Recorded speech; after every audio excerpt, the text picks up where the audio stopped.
Saudara, seorang pendeta setengah tua datang ke sebuah rumah sakit. Dia bermaksud menengok seorang pemuda jemaatnya yang dalam 3 bulan terakhir kena kanker yang begitu ganas. Yang aneh, dia membawa sebuah atau sekuntum bunga yang sudah layu. Ketika dia datang, sang pemuda senang, pendetanya berkunjung kembali. Lalu dia meletakkan bunganya, lalu dia ngobrol dengan sang pemuda.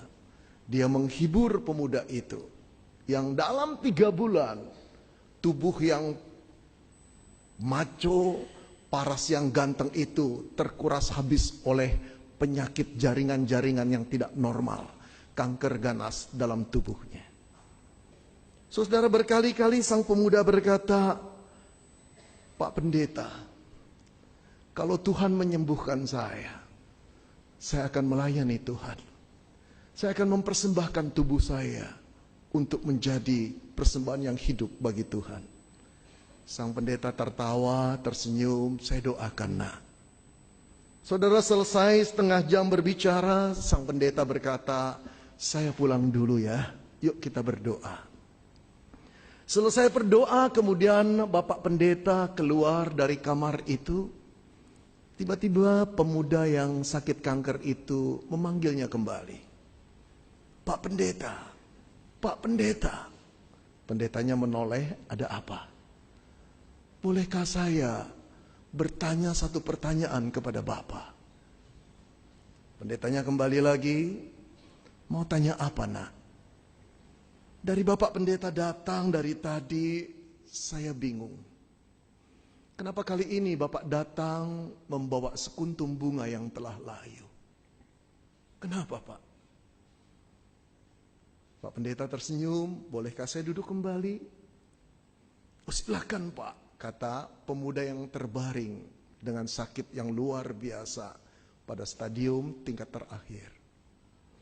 Lalu pendeta itu menatap dia dan berkata, "Bolehkah aku berterus terang kepadamu, hai anak muda?" "Terus teranglah, Pak Pendeta. Jangan ada apa-apa di antara kita. Aku menyenangi keterus terangan Bapak."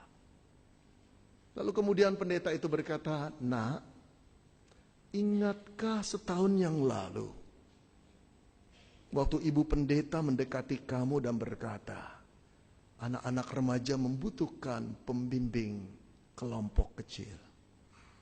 Maukah engkau membimbingnya?" Engkau berkata, "Waduh, Bu Pendeta, saya masih sibuk kuliah." Setelah engkau masuk masa skripsi, ingatkah engkau teman-temanmu di pemuda berkata, "Jadilah ketua komisi pemuda. Engkau yang paling berkarisma." Lalu engkau bilang apa? "Saya masih skripsi." Betul, itu yang kau katakan.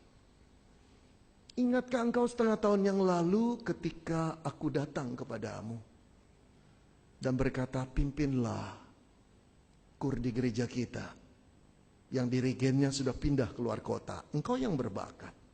Engkau bilang apa? "Sekarang saya sedang bekerja." Engkau selalu menolak, bukan? Tapi setelah engkau kena kanker, beberapa kali aku datang kepadamu, hai anak muda. Berkali-kali engkau berkata, "Pak Pendeta, tolong doakan saya. Kalau Tuhan menyembuhkan saya ingin mempersembahkan hidup saya kepada Tuhan." Hai anak muda, dengarkan aku. Engkau sedang memberikan Tuhan sekuntum bunga yang sudah layu. Apakah kau pikir Tuhan hanya layak menerima sekuntum bunga yang telah layu? Pemuda itu terdiam, dia tertunduk, dia menangis. Keras itu kalimat, tapi benar adanya. Benar adanya. Dia cuma berjanji kepada Tuhan kalau Tuhan menyembuhkan. Dia mau menjadi pelayan Tuhan. Dia mau melayani Tuhan, saudara. Tapi dia sedang memberikan tubuh yang sisa kepada Allah penciptanya. Pengemiskah Allah? Pengamen di tengah jalankah Allah? Selayak itukah dia diberikan sisa tubuh, sisa kesehatan, Di mana masa pemuda itu sehat, cemerlang otaknya, bagus masa depannya? Di mana dia? Dia sedang sibuk dengan ambisinya, cita-citanya, keinginan dirinya sendiri. Saudara, banyak orang Kristen seperti itu di hadapan Tuhan. Ketika mereka diminta melayani, nggak usah lah, janganlah, aku masih sibuk lah, nanti saja. Kapan nantinya? Kapan nantinya? Setelah alat pacu jantung masuk dalam tubuhmu, setelah selang-selang infus menusuk nadi-nadimu, kapan nantinya? Setelah kena stroke, lalu berkata, Tuhan pakailah aku Tuhan. Sekarang tinggal Tuhan berkata, nanti dulu. Kau kira aku hanya layak menerima barang bekas. Engkau sedang memberikan aku sekuntum bunga yang telah layu. Oh saudara yang dikasihi Tuhan, banyak orang Kristen di dunia ini adalah orang Kristen yang tidak tahu diri. Tidak tahu diri. Siapakah yang merajut kita di dalam kandungan ibu kita? Siapakah yang membesarkan kita ketika kita balita? Siapa yang selalu menjaga kita dari segala macam mara bahaya dan penyakit? Tuhan. Siapakah yang menuntun masa muda kita? Siapakah yang memberikan otak yang cemerlang, masa depan yang gemilang? Siapa? Allah. Siapakah yang menebus kita pada waktu kita hidup di dalam dosa? Allah. Lalu tidak layakkah Allah ketika dia meminta tubuhmu dan tubuhku untuk dipersembahkan kepadanya sebagai persembahan yang hidup, menjadi dupa yang harum bagi namanya? Tidak tahu diri, bukan? Kalau kita punya keperluan, kalau kita terdesak, kita menjerit kepada Allah.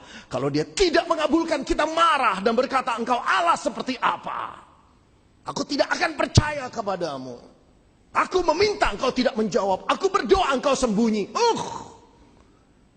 Kita tidak tahu yang kita ajak bicara, yang kita adalah pencipta.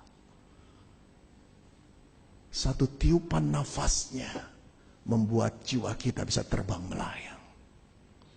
Kita tidak lagi hormat kepada Tuhan. Kita tidak lagi takut akan Tuhan. Kita membuat dia seolah-olah kacung kita, bujang kita. Kita seolah-olah berhak atas diri kita. Seolah-olah kita bisa menciptakan diri kita sendiri dan tidak bergantung kepada Allah. Padahal seluruh hidup kita sampai sekarang ini, kita bergantung kepada Tuhan. Oh saudara, karena itu Paulus mengingatkan jemaat atau orang Kristen di kota Roma untuk tidak main-main dengan Allah, untuk memuliakan Tuhan dengan tubuhnya. Karena itu dia berkata,